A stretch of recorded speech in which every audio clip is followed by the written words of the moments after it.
సిలువలో యేసు పలికిన 7 మాటలను గురించి ధ్యానించుకుందాం ప్రియమైన దేవుని వారలారా. మొదటి మాట, తండ్రి వీరేమి చేయుచున్నారో వీరు ఎరుగురు గనుక వీరిని క్షమించు అని తండ్రిని వేడుకున్నాడు పిల్లలు. రెండవ మాట, దొంగతో నేడు నీవు నాతో కూడా పరదేశంలో ఉండు అని నిశ్చయముగా నీతో చెప్పుచున్నాను అని పలికారు. మూడవ మాట, తాను ప్రేమించిన తన శిష్యుడును తన తల్లియు పక్కన నిలిచి ఉండగా చూచి, అమ్మ ఇదిగో నీ కుమారుడు అని చెప్పాడు. తాను ప్రేమించిన తన శిష్యుణ్ణి ఇదిగో నీ తల్లి అని చెప్పి అప్పగించాడు.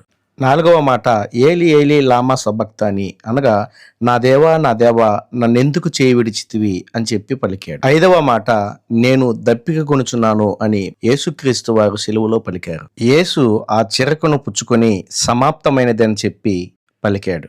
ఏడవ మాట, తండ్రి నా ఆత్మను నీకు అప్పగించుకొనుచున్నాను అని యేసుక్రీస్తు ప్రభు తండ్రికి తన ఆత్మను అప్పగించుకున్నాడు.